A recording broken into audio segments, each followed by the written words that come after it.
Темите са такива, че ако се върнем 5 години назад, поне един от тях ще остане без ДМС. Това е лошия, това е добрия. Истината е, че тези двамата са стълба на директните плащания, всяка една площна мерка. Темите са разнообразни, те са фиксирани в програмата, но аз съм сигурен, че ще излязат много въпроси. По проста причина, че тази кампания, уж ще говорим за новата, тя старата още е до никъде. Така че, кой от двама ви ще има? Предлагам Мирослав Янчев да започне, Жоро Пранатаров ще го подкрепя и така. Яни, заповядай.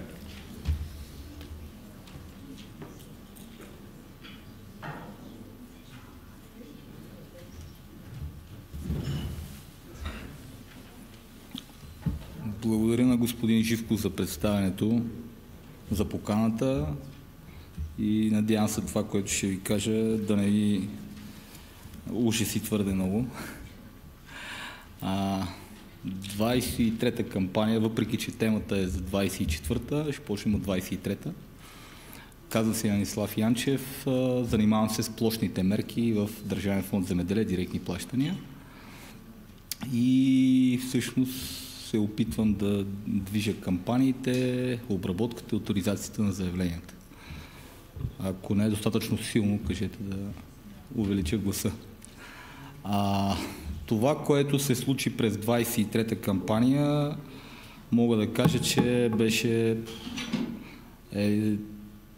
един голям ужас за нас в администрацията, защото ще си позволя да ви призная, че вчера слушах част от дискусиите и това, което обясняваха колегите преди мен, но вместо да еволюира постепенно подпомагането от миналия програмен период в новия, всъщност то стана някаква революция. Тръгнахме да правим изцяло електронни заявления, тръгнахме да правим изцяло нови зелени плащания, изцяло нови интервенции и всъщност резултата сега ще го видите съвсем кратко. За да не ви отегчавам, предпочитам да задавате после въпроси и да си говорим някакви конкретни неща. Така, първият голям фокус, който мога да ви дам е по отношение на нормативната уредба. Знаете, никоя друга кампания преди 23-та не беше приключвала юли месец. Миналата приключи на 21-ви.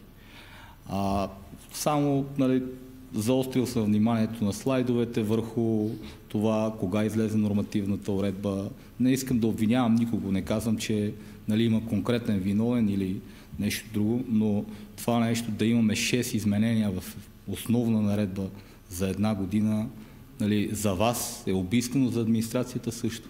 Не трябва никой да си прави илюзии. Това е накратко статистиката. Вчера бяха изнесени данни. Рекордно нисък брой заявления, 64 900. Обръщам внимание, че 500 от тях са невалидни. Всъщност хората не са могли да си подадат по една или друга причина валидно заявление за подпомагане, което е още един семпъл детайл. Само за сравнение, през 2014 година имахме 140 000 заявления. Пак в нашата дирекция.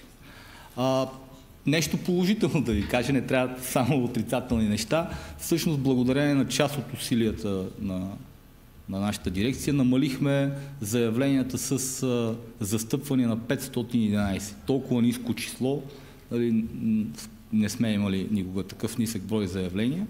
И всъщност това се получи сравнително лесно. Просто въведохме едно ново предупреждение, информираме застъпените страни още при очертаването, както през системата за електронни услуги, така и в самото заявление на човека за подпомагане. В тая връзка моля ви всички да си преглеждат много добре заявленията, резултатите от автоматичните проверки и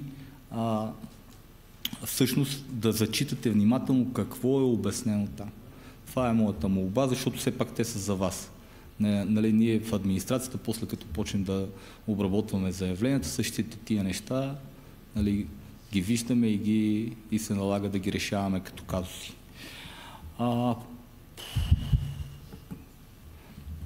Другия феномен на предходната кампания беше това, че в едно заявление имаме 51 интервенции и мерки.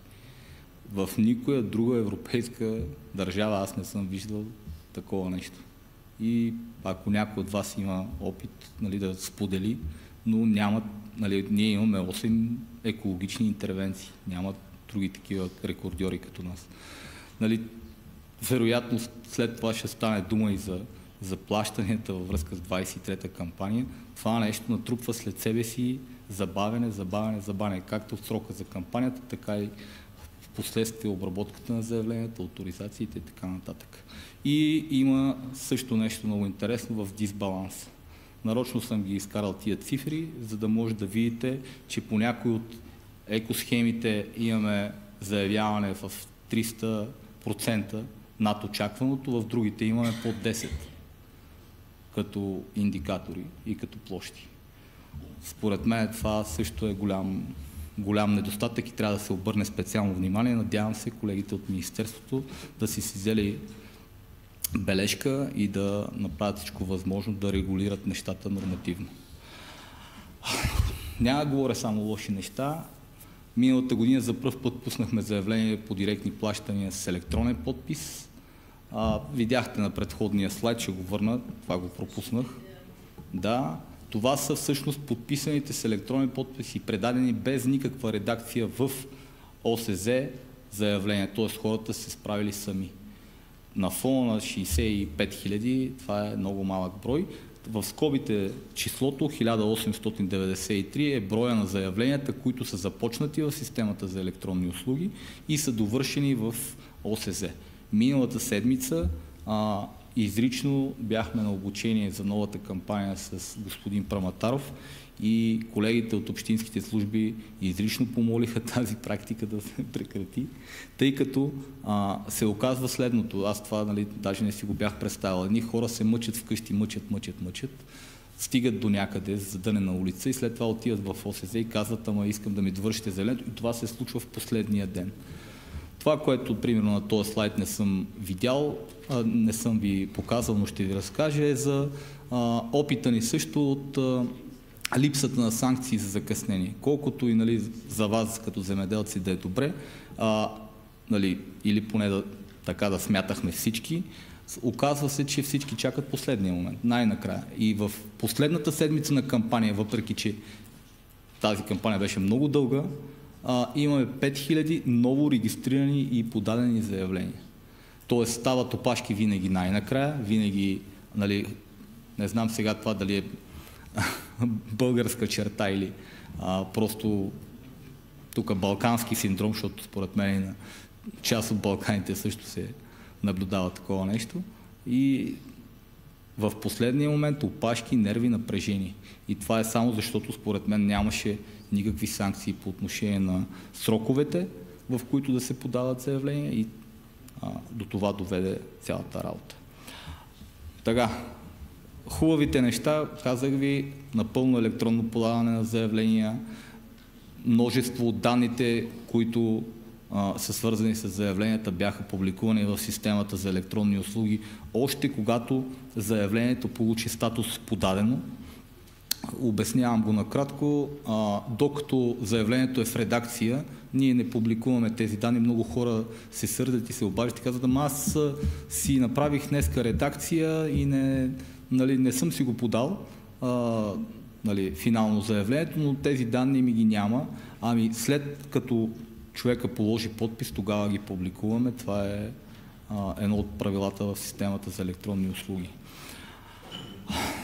Знаете за предварителната условност, там също създавахме много нови инструменти. Ще обърна внимание специално в един слайд на тези неща. Но тук искам да се спра на приема на допълнителни документи през системата за електронни услуги. Масово неразбиране от хората. Опитали сме да работим на хоризонтално ниво, т.е. всяки един прием на документи минава по един и същи начин. Регистрация на заявление, оттам нататък минава през статуси, зареждане на данни и накрая приключва в чакащо ръчно зареждане в ИСАК. Мисля, това нещо Този статус е задължителен. Той е крайният статус, независимо дали има да се прикачат документи, дали просто се подават данни чисто електронно. Това е крайният статус на заявлението и това трябва всички да го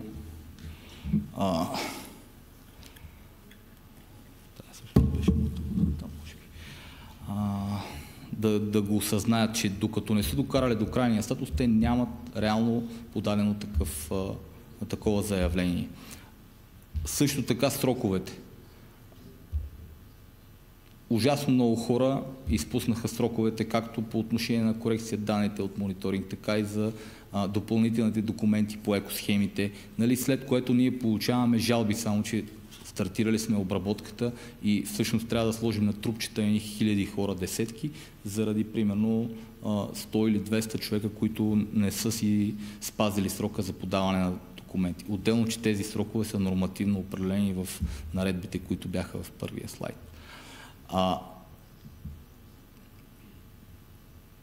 Другото, което ще се опитаме да убедим хората от Министерството, които пишат нормативните документи, е, че не е нормално веднага след кампанията да се тръгва с събиране на още документи. Това е, според мен, грешна практика. Ние отворихме допълнителните документи с плановете по ЕКО-ЗВПП, запазване, възстановяване, почвения потенциал, ако си спомнете, август месец, и сме събирали документи до края на януари тази година.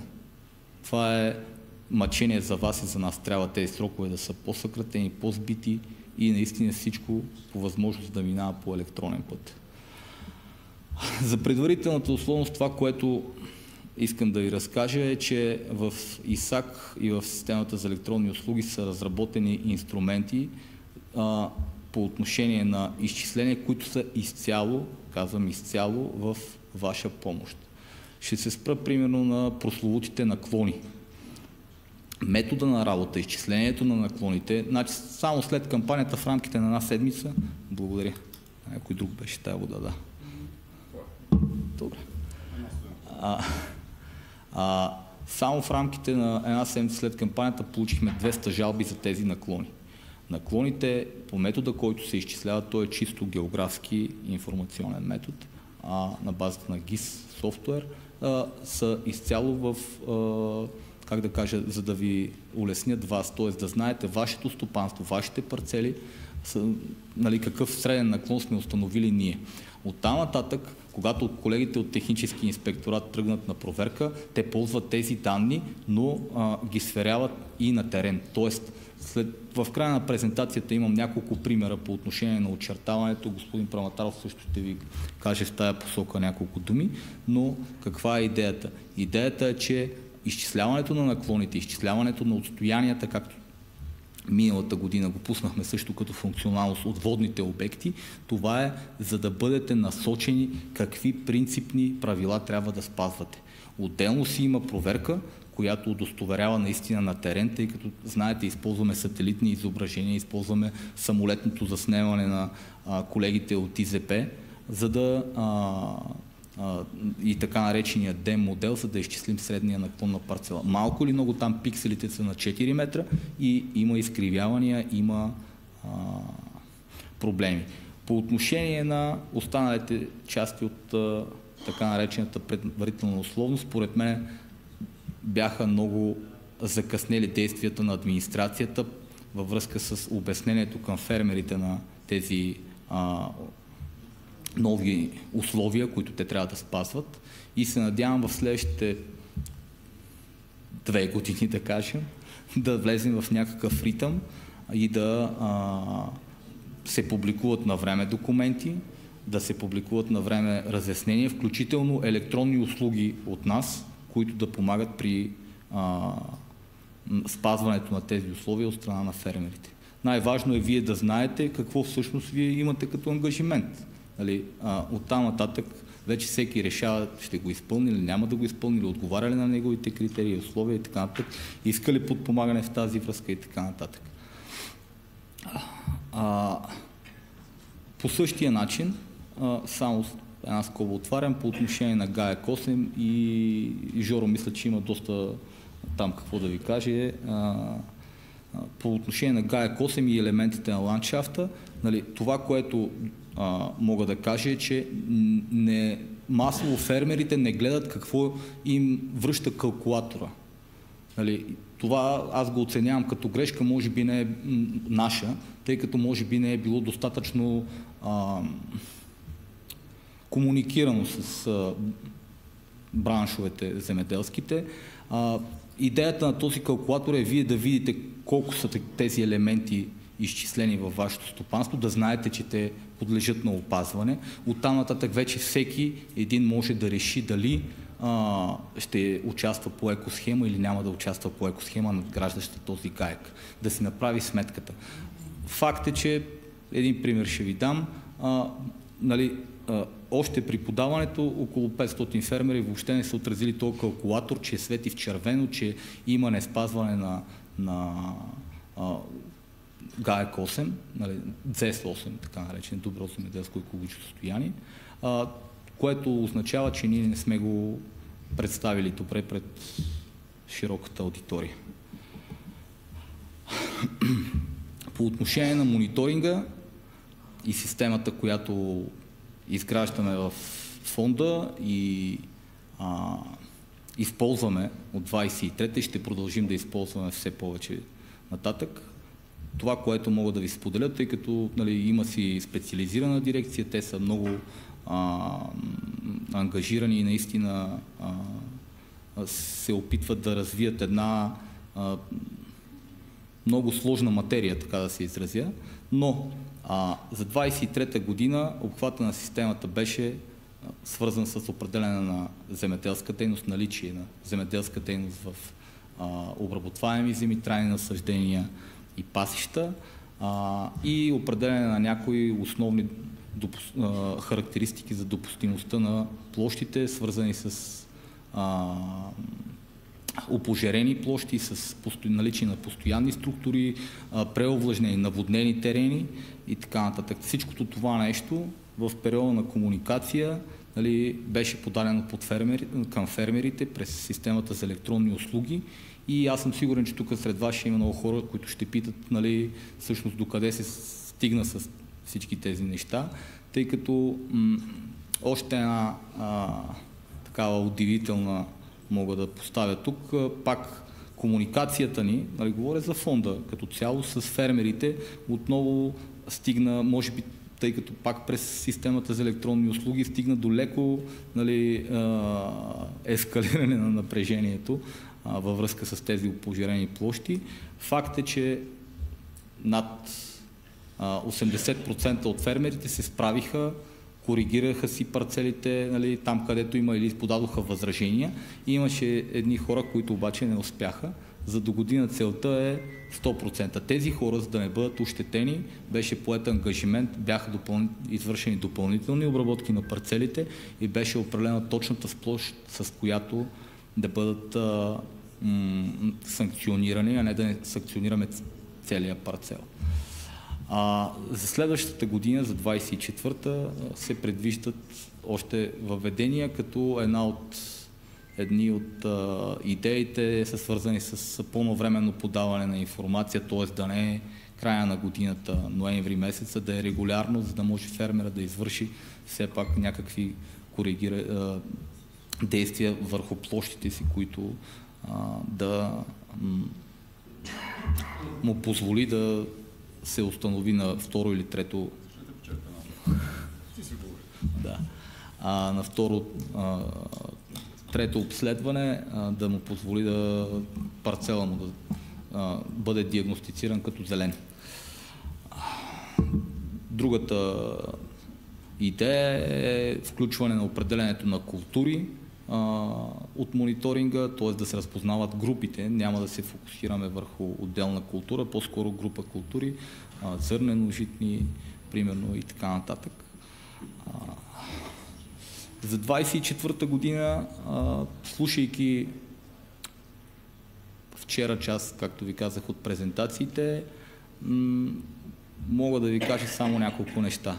Преди да има нормативна уредба, ясна или проект на нормативната уредба, Ние трудно можем да говорим за кампания в целостта й. Тоест, нали, не искам да противореча на управляващия орган, който вчера тук заяви, че не вижда причина на 9 юни да свърши кампанията, но само няколко момента ще ви споделя в тая връзка.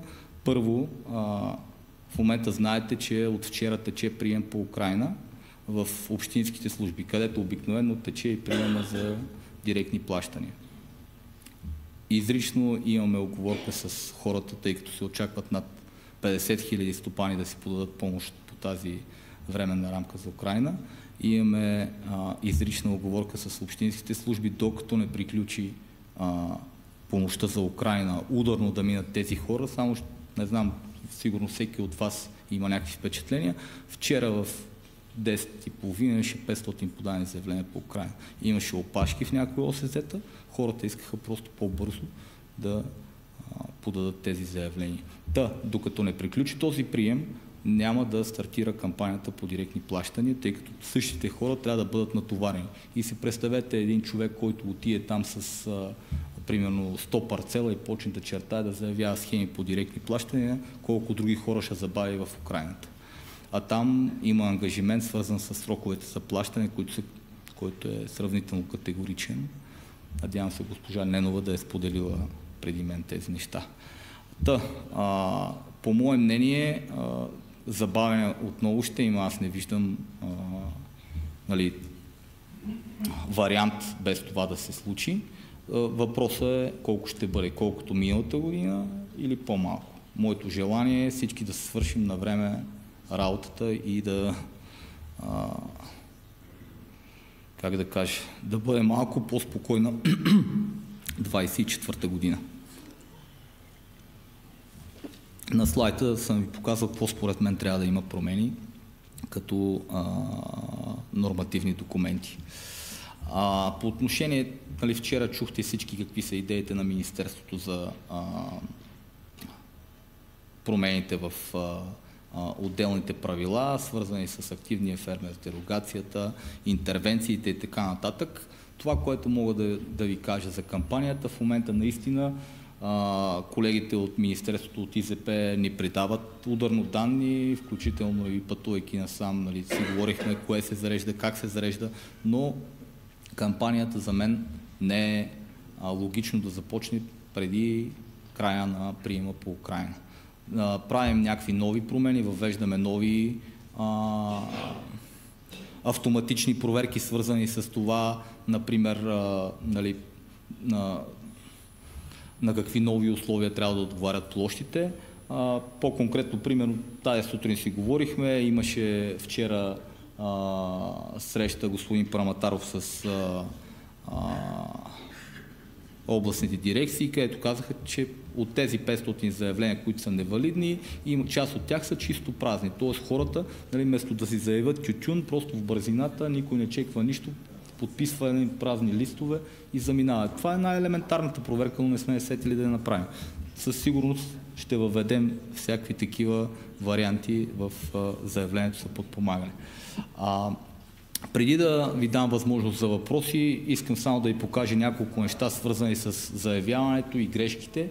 Те са 4 снимчици, но тук е един парцел с мека пшеница, който е в непосредствена близост до електроцентралата в Козлодуй. В този парцел имаше 6 или 7 такива стълбове на далекопроводи и за да съм по-ясен, вижте размерът. Това са високи над 20 метра съоръжения и всъщност те изкривяват, така този Digital Elevation модел и пикселите от него. Всъщност парцелът е изцяло равен. Нямаме спор с колегите, но тъй като има стълбове, част от пикселите са с 20 метра различна надморска височина. Затова ви казах и преди. Първо, внимателно при чертането. Ние сега ще се опитаме да коригираме самия алгоритъм. Но всяко едно такова нещо всъщност дебалансира модела и създава шум, което съответно води до реакции от ваша страна, но моя парцел е гладък като голф игрище. Така е наистина, но ето такива неща, пак се връщам наобратно, вижте колко са. В смисъл, и това е само част от парцела, аз ги броих 7 или 8. Другото нещо е по отношение на така наречените изместени парцели. Знам, че 90% от вас сигурно работят с шейп файлове, зареждат някакви неща. Молбата ми е просто, когато се заредят в ISA, когато почнете, нали, да поставяте култури, да слагате схеми и така нататък, карайте операторите, и на тях съм им ги показвал тези неща, да хвърлят по един поглед върху парцела. В долния край на този парцел виждате, че има изместване. В смисъл, човека тук не ни лъжи или нещо друго. Но парцела е изместен и всъщност влиза в част от гората. Тая гора с тия 10 метра на тия дървета, нали се сещате, че пак вкарва шум и пак неправилно изчисляваме нали, съответно наклоните на вашите парцели.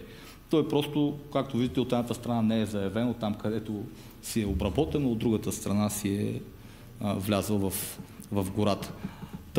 Това исках да ви покажа. Всъщност, господин Праматаров ще ви разкаже доста по-подробно по отношение на снимките. Молбата ми още веднъж, моля да си гледате предупрежденията, грешките, резултатите от калкулаторите.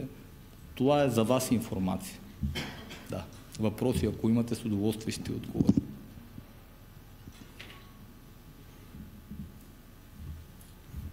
Само микрофон може би да му даде. Благодаря. Аз съм много доволен от тази система, която функционираше през миналата година. От тези 369 заявления, 40 са мои.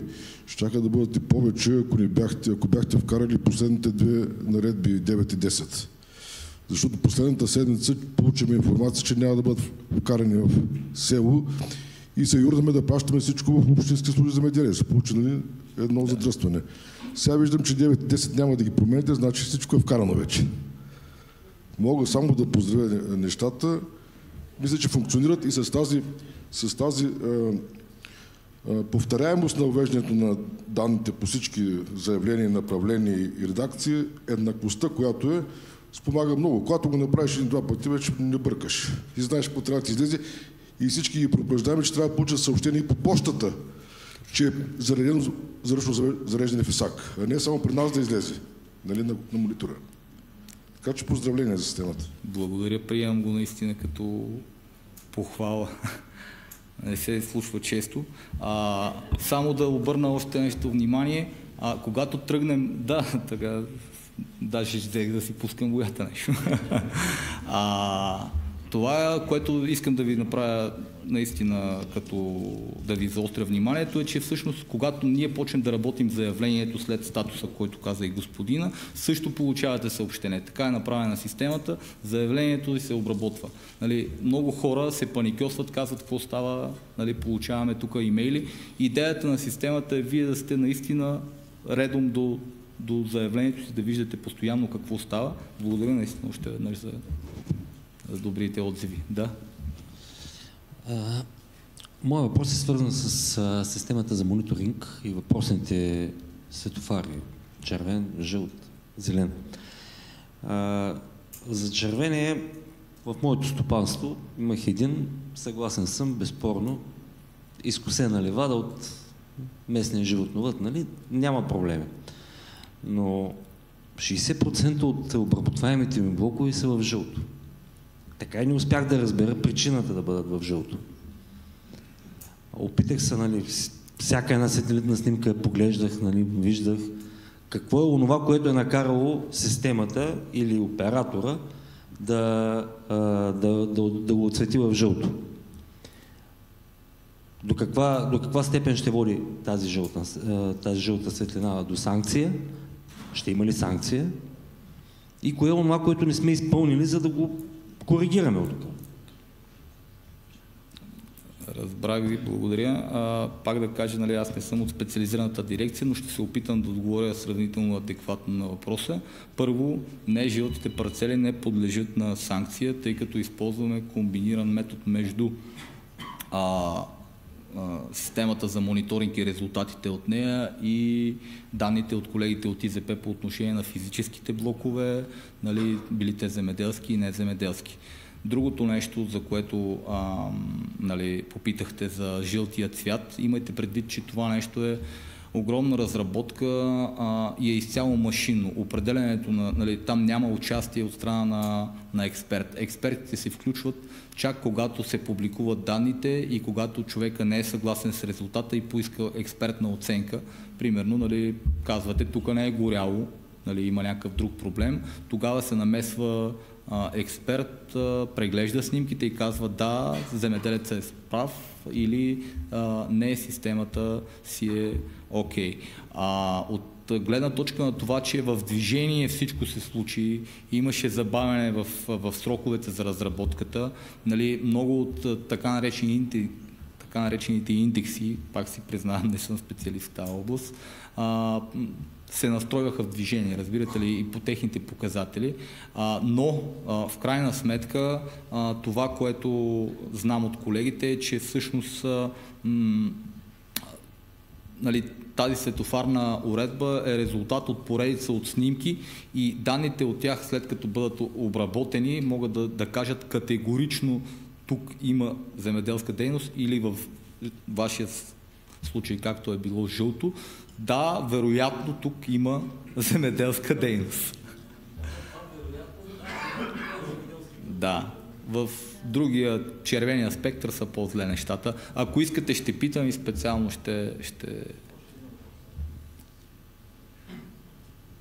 Господин Янчев, какво налага проверките от техническия инспекторат да бъдат извършвани в края на годината, 2 дни преди основното плащане?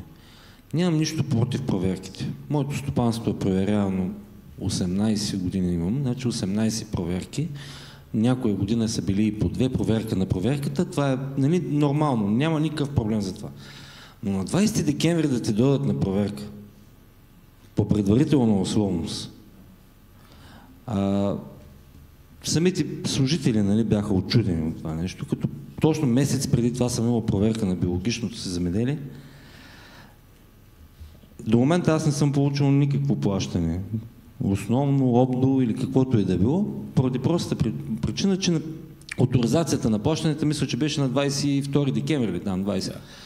И сега ще трябва, поне така си мисля, трябва да изчакам следващия транш. Точно така. Добре, проверката ми е в перфектно състояние. Защо трябва да бъда наказан 7 месеца без финансови средства, когато трябват най-много на земеделските производители, да ни получа за това, че примерно администрацията, не знам дали не си е свършила работата и какво точно провериха на полето декември месец. Нали, документацията е окей. Аз предлагам по-голямата част от тази документация, които те идват с сини фотоапарати и започват да снимат, ние да я качваме в СЕУ. Ще е много по-удобно за абсолютно всички. Вместо, нали, цял ден с дневника ми за растителна защита е над 500 страници, всеки един лист. Ще го предложа на колегите вашето предложение от технически инспекторат. Защо се наложи декември месец да бъдат извършвани проверките по отношение на предварителната условност? Защото клечка от риск анализа, така да го кажа. Надявам се, нали, ако всичко е наред, от следващата седмица почваме плащанията, свързани с площи, нали, в момента наместваме горе-долу алгоритъма и поетапно да разплатим средствата, които ви се полагат. Наистина се извиняваме за това нещо, но ние сме, имайте предвид, финансова институция, колкото и да е странно, и, нали, постоянно подлежим и на одити, проверки, нали, както ние проверяваме вас, така проверяват нас. Нали, това не е оправдание, разбира се, но това е истината. Всъщност, нали, на проверка дойдоха от Европейската сметна палата в февруари месец сега, всъщност. Това искам да кажа и аз.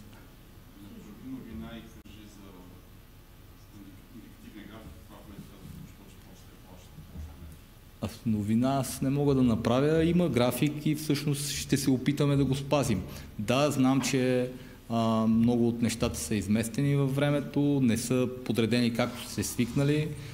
На самия мен, нали, мога да кажа, че като дългогодишен служител не ми е окей, но за да се случат нещата, ние го виждаме по този начин. Наистина са много, аз ви казах 51 интервенции в едно заявление. Няма такова нещо в друга държава в Европейския съюз. В единното си заявление такова нещо да е сложил. И всъщност от следващата седмица, надявам се, даже и в момента, казах ви, колегите проверяват калкулациите, имаме някакви предварителни изчисления, почваме първо с преразпределителното плащане, после с необлагодетелстваните райони и се опитваме да си държим графика. Нали, той господин Живков, май по негово време въведохме този график и тогава беше винаги едно пазарене с него. Той ги дърпа напред, аз ги дърпам назад. Много забавна ситуация, но имайте предвид, наистина ще се опитаме да се справим. Нали, само ще ви вметна едно нещо от вчера. Част от държавите членки започнаха да искат от комисията дерогация от срока за плащане. Тоест, има държави, които вече виждат, че не могат да се справят, при положение, че няма толкова интервенции и имат искане комисията да позволи да се плаща и след 30 юни, което е вече някаква друга трагедия. Може ли аз да попитам нещо? Да. Понеже казахте за късата клечка, не може пък късата клечка на някой да я получаваме всяка година, а някой въобще да не са... Както е, не може да съм прави един анализ, че точно преди една година, няма една година съм проверяван и на следващата година пак съм проверяван. Как става това нещо? Се направи един анализ, щом са ме проверили, ние губим време с това нещо. Как ще я вадим с къса клечка, пък се ние с късмета? Разбирам ви, но ползваме така наречената система за риск анализ. Вътре има заложени редица критерии, зависи кой какви интервенции заявил, какъв е размера на стопанството, какви са му били...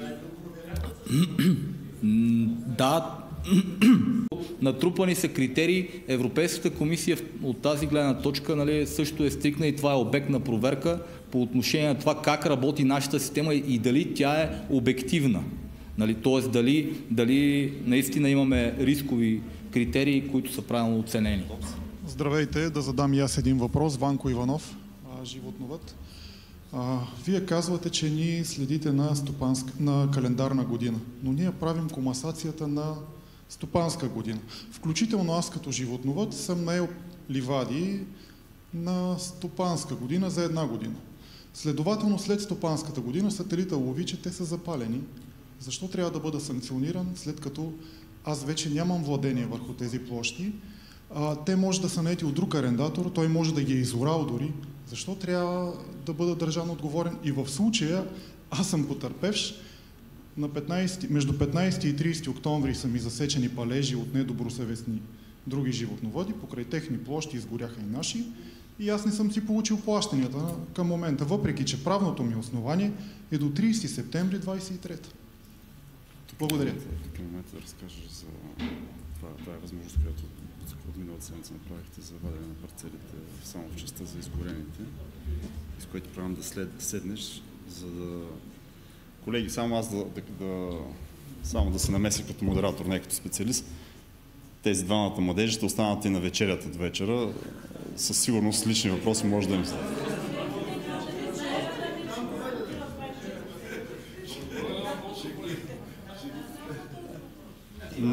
Не ви разбрах нито един от...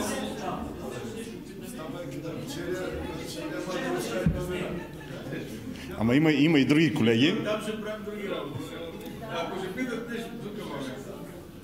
Дайте им шанс на хората. Яни отговори на Ванко.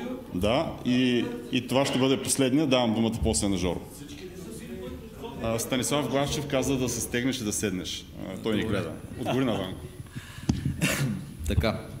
За съжаление, проблема наистина е много сериозен, за който говорите. Всичко идва от там, че работим с много календари. Значи, говорим за стопанска година, календарна година, финансова година и когато има разминаване между тези срокове, така определено да ги кажа, страдат най-много животновъдите. За администрацията също ние няма да се оплакваме, тъй като знаете, че ние пък сме длъжни с тия срокове също да се съобразяваме. Разбираме, това нещо трябва да бъде регулирано в нормативната уредба. Нали, ние пак да се върна, фонда е финансова институция. Ние изпълняваме едни правила, които другите хора пишат и се опитваме да ги изпълняваме коректно, за да, нали, вървят нещата. Наистина е много сериозен проблем, който каза господина, и това е свързано с това, че стопанската година и договорите, всъщност, които вие сключвате, са обикновено на стопанска година. Може само да кажа нещо, понеже случая не е единичен.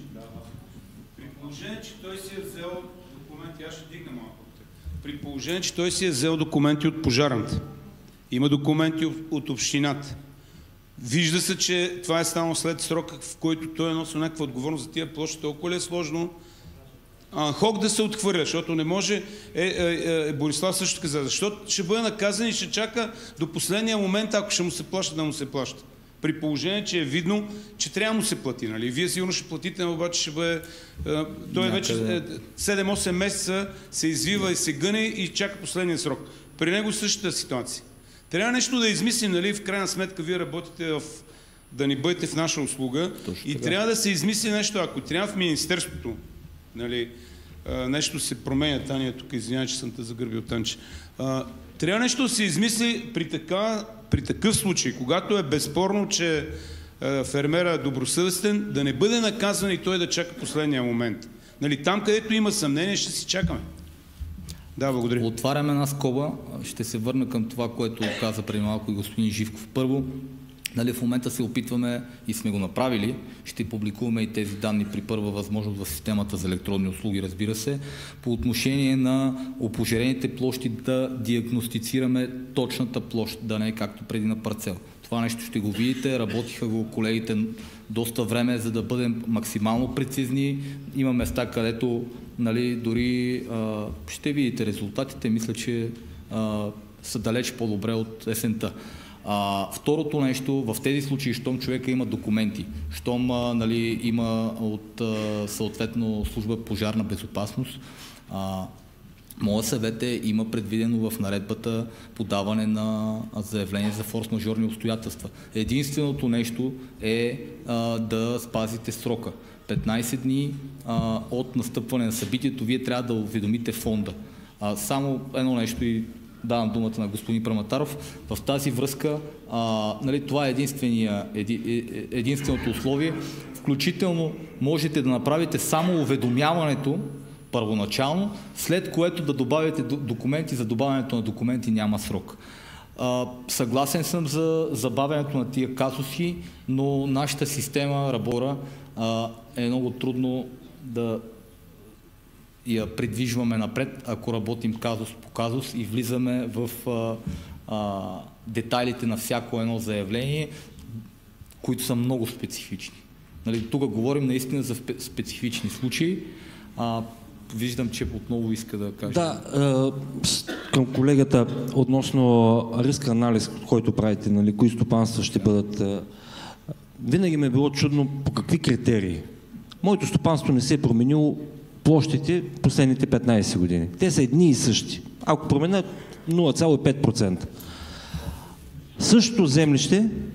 В същото землище има бенефициент, който има 17 фирми. Пъпиши, корнишони. Всичко това, което е по обвързаната подкрепа. Той не е проверен. Защо? Нямам против да ме проверявате мене. Колегата ми, който работи. Но при мен нищо не се променя.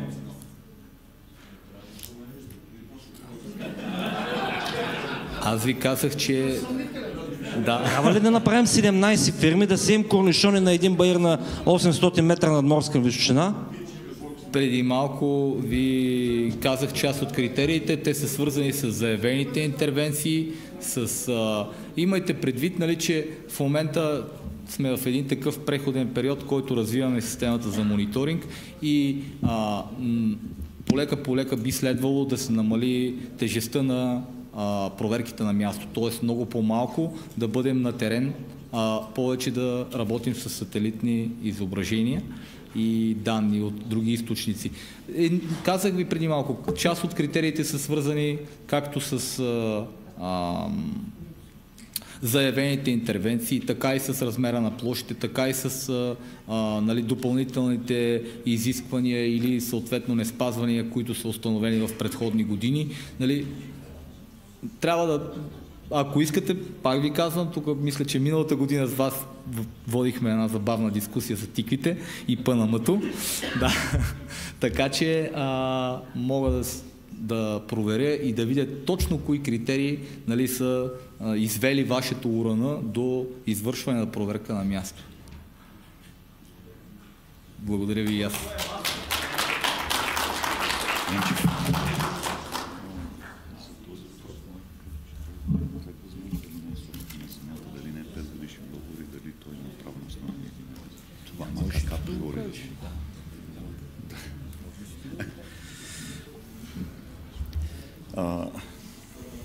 Така, здравейте. Георги Праматаров се казвам, директор на дирекция идентификация на земеделските парцели в Министерството на земеделието.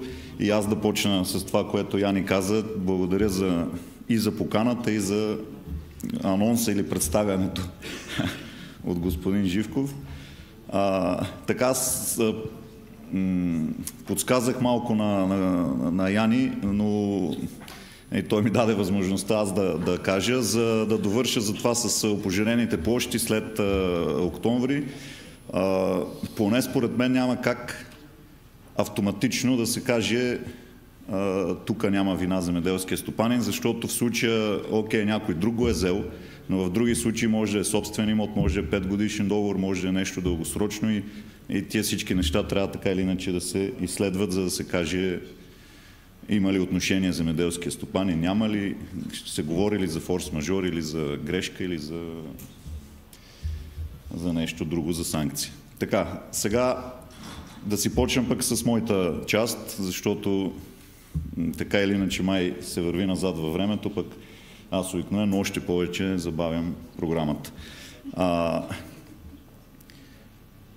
Така, тъй или иначе ясно е, че това, което интересува в нашата част, в директните плащания всички е каква е готовността за кампанията, какво се случи с миналата кампания и така нататък. Той, господин Янчев, каза за най-големите пречки, свързани с стратегически план промени и ще се променя ли това, няма ли да се променя, ще се съгласат ли комисията, няма ли, съответно в ИСАК нещо ще се променя или не.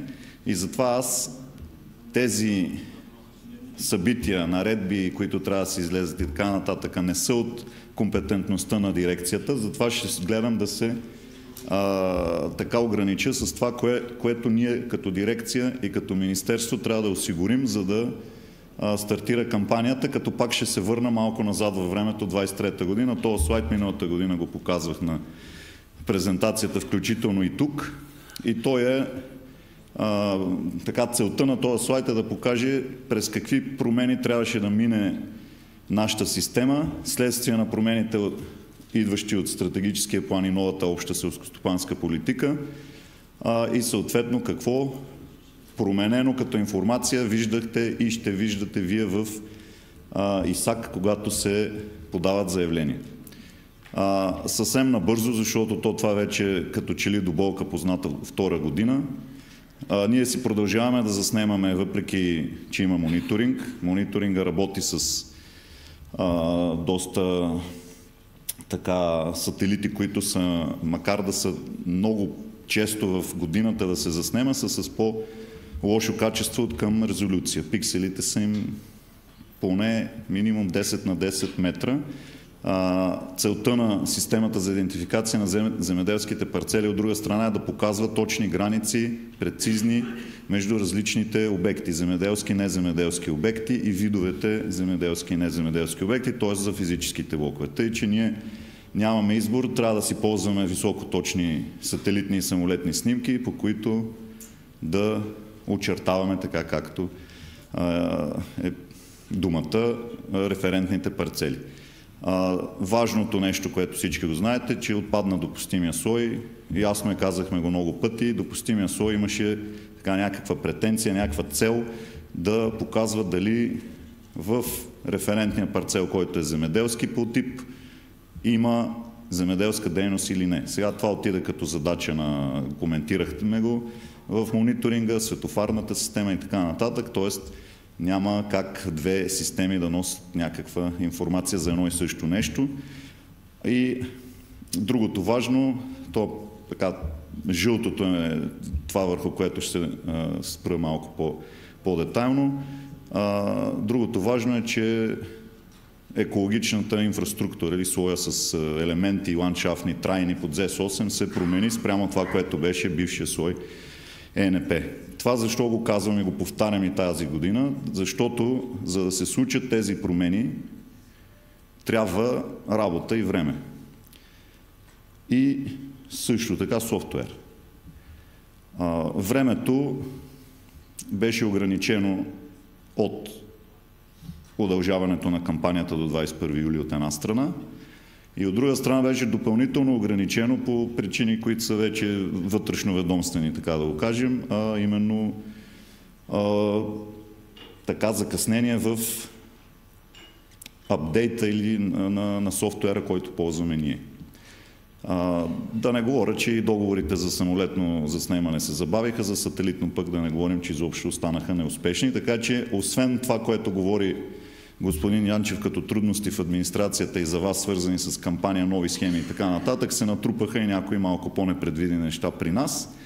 Но в крайна сметка, както ще се види на следващия слайд, направо да го пускам, към 28 февруари, така както е било всяка година, ние с всякакви усилия, които полагахме в нашата дирекция, успяхме да приключим и да предадем данните, които са необходими от системата за идентификация на земеделските парцели. Пак казвам, нали, това не е всичко необходимо за стартиране на кампания, но поне това е предоставено на разплащателната агенция, т.е. с физическите блокове и този нов слой за ливадите за косене. Така, ние имахме, както казах, забавяне. Това забавяне се отрази във второто булетче го пише, отрази се в декемврийското плащане. Към декември, когато обикновено се получават първите плащания по СЕП, нашите данни не бяха напълно актуализирани. Затова се подходи, и вариантите бяха два, или да се актуализират напълно и да се плати февруари, или да се плати някакво така с лека застраховка, непълната част от СЕПа, но така или иначе колко към 90% се плати, но заради това нещо, и пак да кажа, ние самолетни снимки получихме на 4 декември, част от тях, а трябваше да сме предали на 1 декември на фонда, за да може да се плати на 22. И колкото и да е, преди да дойде материала за работа, няма как да бъде обработено, това е със сигурност. Така че в част от страната, и не е много голяма, но в част от страната не бяха приключили нашите проверки и там би могло да има ситуации, в които земеделският стопанин е получил по-малко, отколкото очаква, заради това, че ние все още не сме обработили данните за неговите зоната, където са му заявените парцели. Доплащането, и когато е показано там в индикативния график или когато успеят колегите, ще се получи. Но са възможни обратни хипотези, да е към декември месец всичко било наред, но след като дообработихме данните за тези зони, които се получиха снимки по-късно, може да се получат неприятни изненади. Затова минахме и през процедурата за възражение, която си е позната, и след като разгледахме възраженията, сме предали базовите данни от системата за идентификация на земеделските парцели, като по-натам ще го кажа и с примери. Най-важното и най-новото и различното от това, което е било до момента, в физическите блокове, в референтните парцели сме отразили и всички структури, които подаде системата за мониторинг на площ.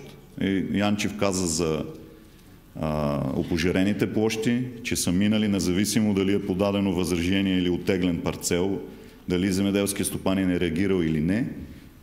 Всички опожарени площи, дадени като такива от мониторинга, след допълнителна административна проверка са проверени, за да може да се санкционира само тази част, която реално има опожаряване. Също нещо е направено с парцелите, които са показани от мониторинга с потенциални постоянни структури, но не през административна проверка от експерти на фонда, а административната проверка ще бъде през нашите физически блокове от СИЗП. Тоест, с две думи, прегледали сме всички данни от мониторинга, където е установено наистина структура, е отразена в неземеделски физически блок с точната си площ, а където не е установена такава, след това експертно от нас структура, просто нищо не е отразявано и така. Декември месец всички тия парцели с постоянни структури, които не са възразени и не са оттеглени, бяха изцяло наддекорирани, защото фонда към ония момент не разполагаха с конкретна площ, която да наддекорират. Сега вече има такава.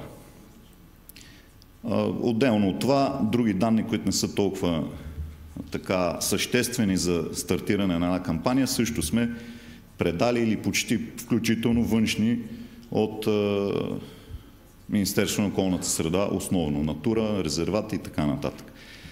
Тоест, от към наличност на тези данни, които наистина са базови, имаме готовност. Остават обаче доста други неща, както се разбра, за да се стартира, да не говорим за приключване, което вече едва ли някой може да даде нещо като приблизителна дата или срок. Сега като казах това за структурите и за възраженията, малко любопитно ми беше, че се възразиха над половината от възможните парцели, които можеха да бъдат възразени. Изглежда, доста земеделски стопани се стресираха от това, което се случи декември месец и се наддекорираха целите парцели, които бяха засечени с някакъв проблем от пожаряване и структури. И имаше така слухове между вас, че и по отношение на физическите блокове е същото положението. Дори и малко да имаш проблем, ще се санкционира целият парцел. Не е така. Доколкото, както казват и колегите от Разплащателната агенция, специализираната дирекция, мониторинга поради големината на пиксел, с който работи, няма възможност да измерва точни площи. Нашата система измерва точни площи и дава точни площи, така че при нас няма да има такава ситуация, в която целият парцел да се наддекорира заради някаква малка площ. И точно това е използвано при отразяването на тези структури. Сега, връщам се на референтните парцели на физическите блокове за малко. Миналата година, когато бях тук, ви казвах някои неща, които бяха в бъдеще време. Ще направим това, ще направим онова. Сега е направено поне за 2/3 от страната за тези части, които бяха заснети самолетно от 22 година и 23 година. Сега има все още по-малко от 1/3 от страната, в която все още нямаме. Очакваме 24 година актуални снимки. Ще работим тази година и върху тях и така за 2-годишен период би трябвало да финализираме прехода от стария тип СИЗП към новия. Тоест от наличие на допустим слой в ситуация, в която имаме само физически блокове. Миналата година доста от вас зададаха въпроси как ще очертаваме. До сега винаги се водихме по допустимия слой, той показваше кое да не очертаваме. Сега може би повече грешки ще се допускат, как да отсеем това, което се работи от това, което не се работи. И аз тогава ви казах какво сме планирали, сега вече, както казах, е направено. Тук има 2-3 примера в това как физическия блок се измени в нашата система. В лявата част на екрана се вижда старото положение, което включва и обработената, и необработената част. Отсяването беше през допустимия слой. Само хубавите части, така грубо казано, бяха допустими за подпомагане, останалото, макар и част от физическия блок, не беше допустимо за подпомагане. Сега новата действителност, която ще се вижда, както казах, в по-голямата част от страната, стига и да сме се справили в тези ненормални срокове достатъчно качествено. Това, което ще виждате, дясната част с тия ярки оранжите, няма да са такива цветовете в ИСАК, но за да се виждат, това вече е новата реалност, т.е. физическия блок е ограничен до това, което се обработва реално, а частта, която е трайно, пак да подчертая, трайно изоставена или практически неземеделска, е отделена в неземеделски физически блок. Единственото, което не можем да направим и вече си е наистина задача на мониторинга, е да разграничаваме, повече не разграничаваме просто временно изоставени земи от такива, които са обработени. И това нещо се вижда на дясната картинка. Дясната картинка показва пак лилаво ли е, розово ли е, не знам точно този цвят, как да го кажа, е стария физически блок. След премахването на допустимия слой, тази част на запад, която е наистина вече станала почти гора, е разкарана от физическия блок, грубо казано, т.е. тя си отива към неземеделската земя, но виждате, половината физически блок се коси и се обработва, другата половина, източната, е така по-запусната, да кажем, в рамките на настоящата стопанска година или календарна година, в която е направена снимката, там няма земеделска дейност. Това нещо преди беше отделено, както казах, от допустимия слой. Сега вече, тъй като си е земеделска земя, макар и временно неизползвана, си остава част от физическия блок. Тоест в тези ситуации нашата система не дава граници. Трябва да бъде поето от мониторинга това нещо, така решението има ли земеделска дейност или не. И затова отдолу съм написал, че временно пустеещите земи си остават част от земеделския физически блок. Тъй, че така разделяйки, по-кофти земите са извън физическия блок, а тези, които са си земеделски, независимо дали се обработват или са временно изоставени, са част от земеделския блок и оттам нататък вече е въпрос на вашата преценка и познание какво точно работите и какво точно ще заявите за подпомагане. Сега отваряме една скоба, въпреки че беше казано и от Яни. Физическите блокове се използват комбинирано, това е решението на страната членка, да се наречем така, или на разплащателната агенция. Използва се комбинирано и данните от мониторинга, и данните от физическите блокове. В наредбата за директни плащания така е и записано. Специално на въпроса на господин Петков за жълтите парцели.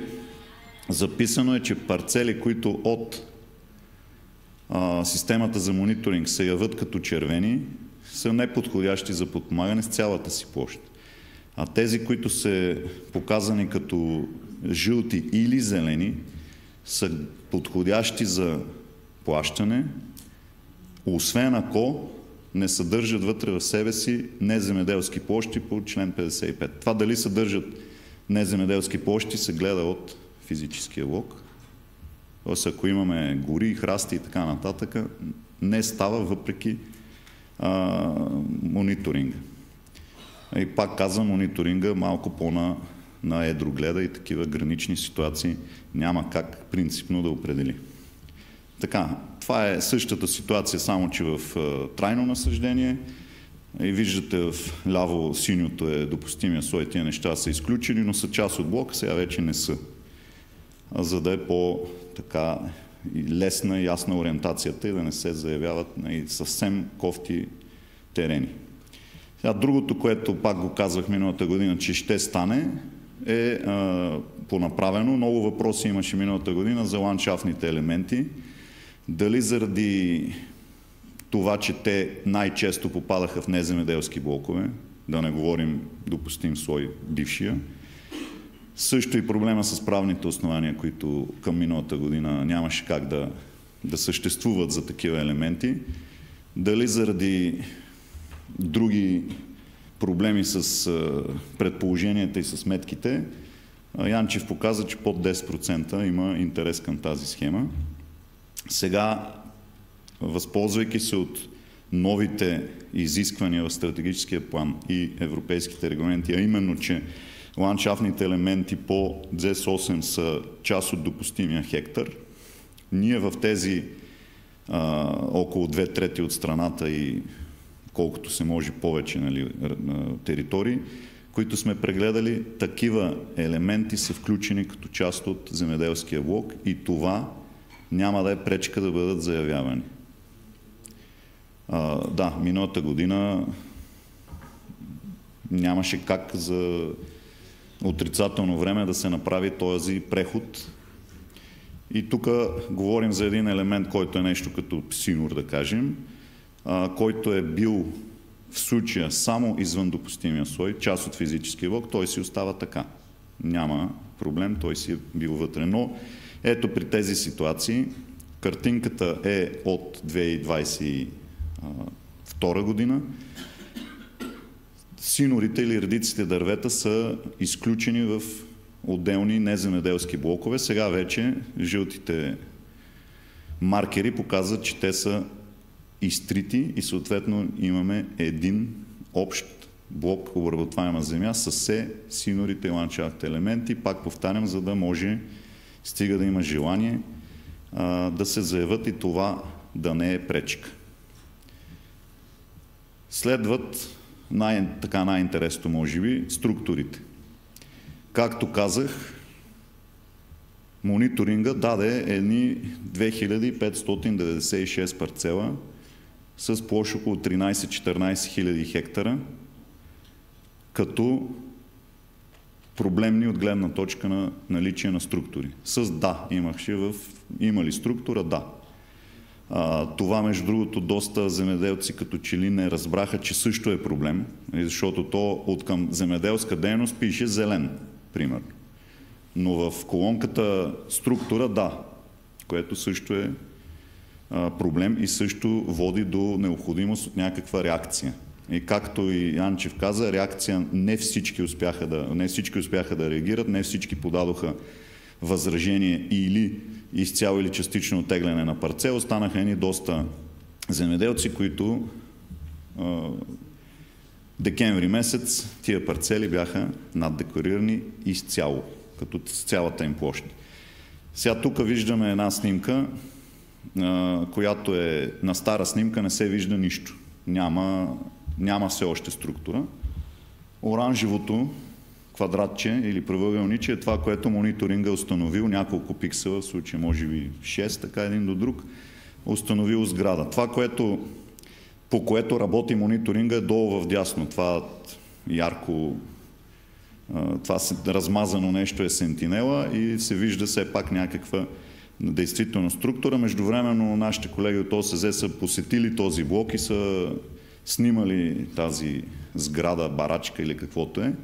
Така че ние или иначе това нещо го бяхме видели, но за да не се разчита само на нашия извадков риск анализ, се наложи да прегледаме абсолютно всички такива ситуации. Има една от Google Street View снимка, на която също се вижда така по-нова от нашата, се вижда, че действително има структура. Тук е два други примера, в които има действително структура, установена правилно от мониторинг.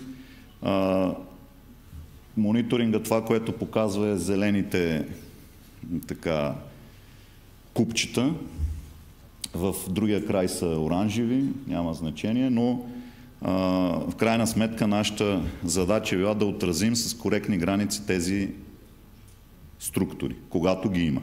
В случая левия структурата е малко по-голяма всъщност от това, което показва мониторинга. Има и такива случаи. Но най-често е обратното. Тук виждаме пак едни гранични ситуации, които действително структурата всъщност е път и малко застроена площ покрай него. Намалили сме физическия блок така, както трябва да бъде. И два други примера един до друг, в които застроената площ действително е установена както трябва. Тя леко навлиза в парцела. Това е важно. Леко навлиза в парцела.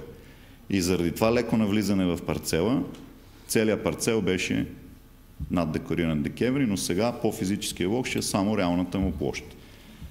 На следващо място пък е така още по-интересен пример. Тук структурата, която действително я има, е до парцела. Тя не навлиза в него. Парцела си е заведен точно както трябва, по границата между земеделската земя и структурата, но поради големината на пикселите виждате на няколко места. Това май не свети или не го насочвам правилно. Както и да е. Вижда се оранжевите така, квадратчета, как на няколко места, на 5-6 места, ръбчетата им влизат в парцел. И това се появява като проблем и целият парцел беше наддекориран декември месец. Сега е такива случаи няма да имат никакви санкции, тъй като физическия влог си е до парцела, не навлиза в него. Имаме и, чудих се дали да покажа, имаме и примери, в които е показано от мониторинга потенциална структура и потенциален проблем, но ние колкото и да гледаме не сме видели нищо такова и съответно не сме отразявали, тъй като няма какво, и в тези случаи също ще има доплащане в пълен размер, стига да няма конкретния парцел или кандидат някакъв друг проблем. За пожарите говорихме. Едно време ги отразявахме в допустимия слой, сега ги виждаме, но нищо не ги правим. Оставяме ги на мониторинга да се справя с тях. Малко за това ново изобретение от миналата година. В постоянно затревените площи остана допълнителна географска информация, така наречения слой за косене. Миналата година обясних логиката на и ръководство и администрация като цяло тогава, когато се правеше стратегическия план, беше да се предостави възможност животновъдите да имат по-голям достъп до допустими за подпомагане пасища, мери, ливади. Тоест, физическия влог, ако половината беше окей, а другата половина по-захръстен, до 2022 година ситуацията беше това, което е в допустимия слой, е и за едните, и за другите. Сега, изхождайки от различните дефиниции за допустим хектар по принцип и допустим хектар за ливади за косене, стана така, че дори по-захръстените площи, дори по-каменистите площи, стига да преобладава тревното покритие, се считат за допустими за подпомагане по принцип, но за косене остана старата дефиниция, т.е. да няма храсти и камъни. Така че тук съм показал един пример, в който целият физически влог, макар че не целият се обработва или коси и така нататък, е подходящ за подпомагане, в случая и за пасища, и за ливади, тъй като нямаме храсти, нямаме камъни. Тук пак да подскажа, че има малка разлика между стария допустим слой и сегашния слой за косене, защото в стария допустим слой, освен храсти и камъни, отразявахме наводнения, опожарявания, липса на земеделска дейност и нежелана растителност и така нататък. Сега идеята е тези свързани с земеделска дейност фактори да се гледат от мониторинга, ние само дърветата и камъните. Въпреки това има някои така странни заявявания, които директно водят до санкции в този случай. Имаме ливади заявени в обработваеми земи и ливади заявени в трайни насъждения. Директно върху дърветата е заявено ливада или в тези зеленички отцветени парцели са в пшеницата или каквото там е. Целият блок се работи по един начин, а пък е заявено ливада. Това е сигурно реални граници, но защо културата е такава? Да. Това е единия вариант, не знае по каквото пише в документа. Другия вариант е тези части да са в слой постоянно затревени площи, другите, в които е така или иначе забранено да се заявява друго, освен ливади или пасища. Така, минавам на следващата тема, свързана с ландшафтните елементи. Тя е интересна, въпреки че, както се каза, не се заявяват много такива спрямо заложеното. Тук имаме ситуация, в която елемента е унищожен. Имало го е, сега вече го няма. Тоест този черен маркер означава, че е елиминиран. Как се отразява после на заявлението, много зависи кой какво е заявявал. А другия елемент е леко така полукастрен и понамален. Идеята е да се, ако е за екобрей, да се поддържа, не да се стеснява, да се кастри навътре. Да, двата елемента са приети за група дървета, горния за редица дървета. Но това е старата информация. Новата информация показва, че едната група дървета вече не съществува, другата е с по-малък размер, редицата дървета си е пожалена и е останала. Тогава случва се, че един елемент ще го изтрием от слоя, другия ще си го направим с реалната по-малък размер, с различен обхват. И той го има от миналата година.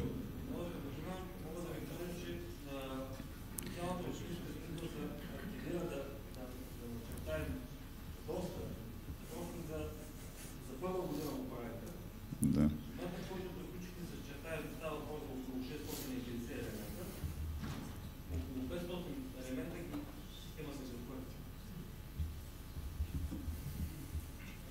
Това не мога да го осъзная как е станало. Ако Янчев може да каже нещо.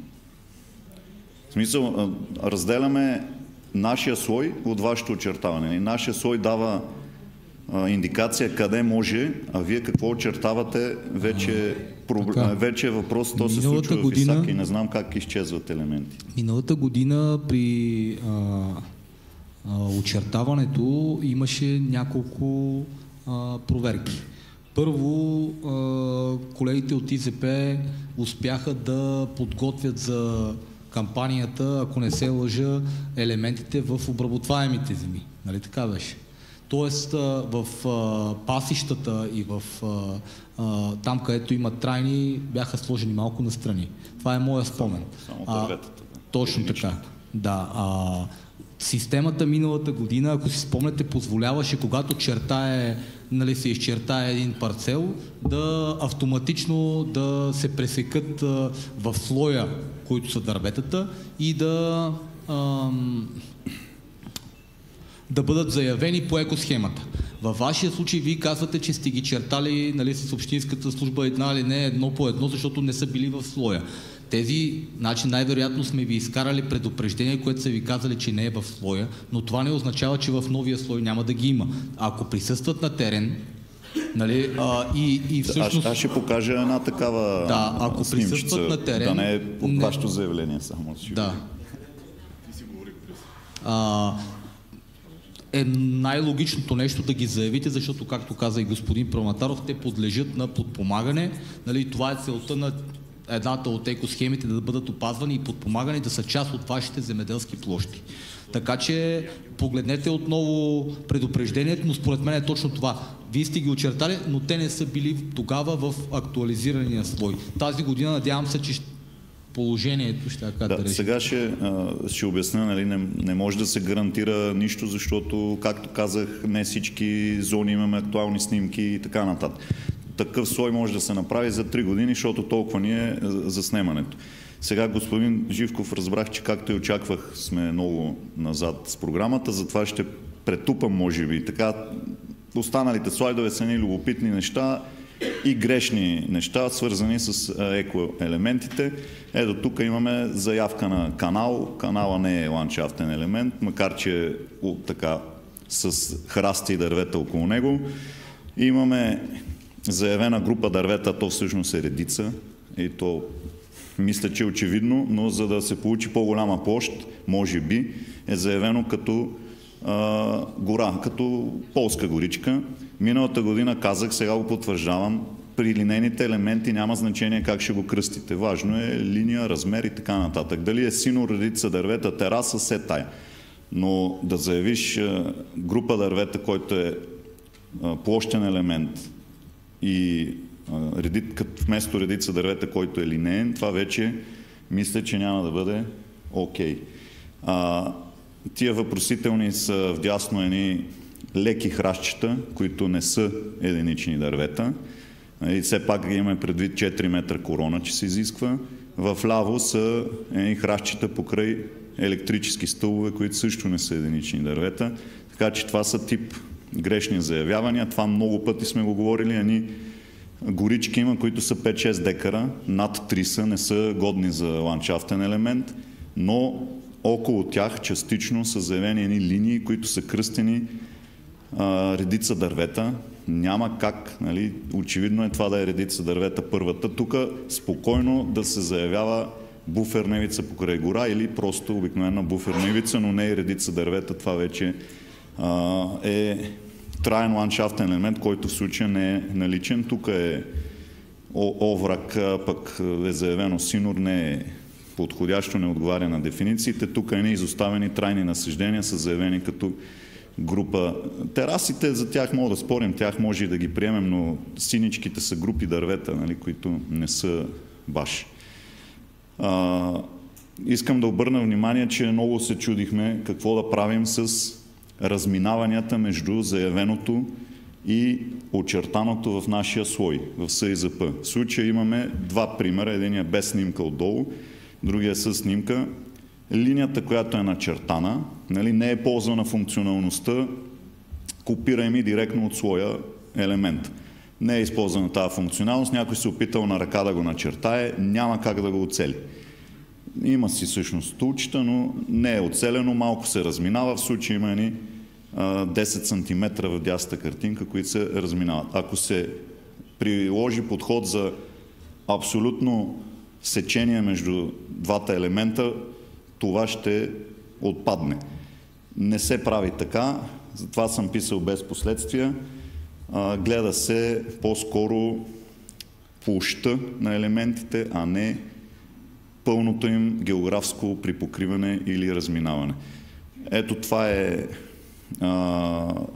свързано с вашия въпрос. Ситуацията към момента, в който кандидатът е отишъл да чертае.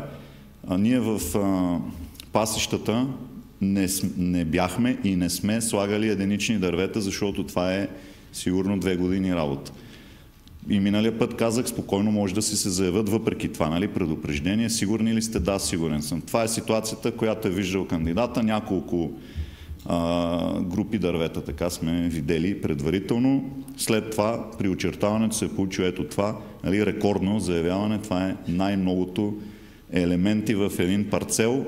Зеленичките са масово единични дървета, които почти всички са си там и ние трябва да ги въведем, за да може следващата година да е по-спокойно. Да. Сега ще кажа какво не сме допуснали, защото не мога да допуснем две неща наведнъж. Това е малко по-близък план. Как върват дърветата, не всички са очертани, може би е стигнал 4% кандидата и казал достатъчно. Ето тук има сега, ако се вгледаме, има едни 4 точки и върху тях една оранжева линия. Няма как 4 дървета хем да са единични, хем да са редица. Едно от двете трябва да се избере. Тук вече малко е прекалил този кандидат в искането си. И затова неправилно. Сега има и обратната ситуация, обаче ситуации, в които единичните дървета, които ние сме сложили, или синур, който ние сме сложили, изрично е заобиколен от парцела. Изрично е изваден. И има кандидати, които въобще не искат вътре в парцела им да има елементи и тук малко допълнително работа за този, който очертава. Не знам защо, може би някакво притеснение или са ги нарочили за...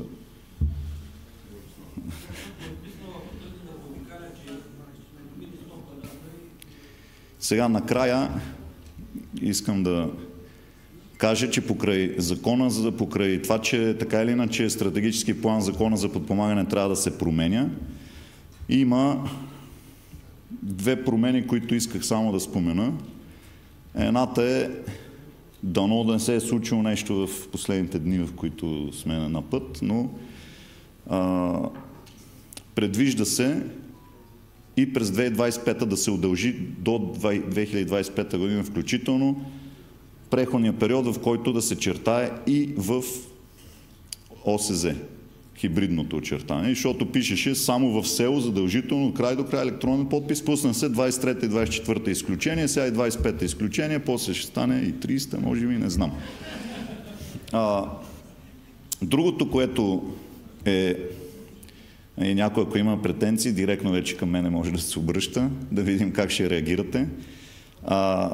Искаме от 25-та година, най-долу пише да ни преходен период, не касае тази кампания, но от 25-та година най-накрая да вкараме, това аз поне от 10 години го искам, да вкараме фатална грешка или невъзможност или нещо подобно, не знам как ще го наречем, да се заявяват площи в абсолютно очевидни неземеделски площи. И знаете, някой път правното основание, като се води по кадастъра като е леко изместен, влиза малко в пътя, влиза малко в къщата, влиза малко в гората. Ако не се направи, както много често се случва сечение после с физическия блок, предупреждението се игнорира, отива така. И после почват едни теренни проверки, почват едни възражения за физическите блокове и то каквото и да правим, си ходим, всяка година ни заливат нашите служби с доклади, че всяка година ходят на едно и също място. Най-вече идвайки, аз им казвам, вие като чертаете, нали, може да подскажете, но най-често казват, че такива идват от шейпове и от село, трансфер през село. Така че ние първо малко бъркаме системата за мониторинг, така, защото системата за мониторинг тръгва да гледа нещо, което изначално е грешно, като парцел. Теренните проверки казах, че излично ходим да трошим едни пари, GPS и коли. Най-често такива неземеделски площи, които се заявяват, са малки по размер. И винаги съм казал, че не е толкова зор да заявиш 100 декара, може да заявиш и 99, иначе ще получиш пари за 98, защото той един ще ти бъде санкциониран с още един, който ти е неземеделски. Естествено, за да няма такива абсолютни забрани, сме предвидели да разпишем с колегите една процедура, ако някой пък иска да го заяви, все пак това нещо, да може да възрази в рамките на кампанията, да отидем да проверим.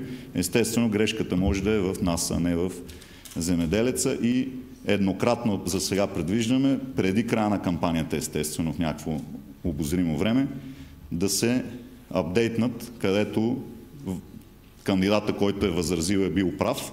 Ние сме коригирали физическия блок, така че той да може да го заяви в цялост, да не се отказва ненужно от някаква площ, сме предвидели апдейт на физическите блокове един път. И за тази година решихме, че е прекалено прибързано и затова така сме предложили. Това ще се види, ако няма някакви изненади, когато се пусне за обществено съгласуване ЗП.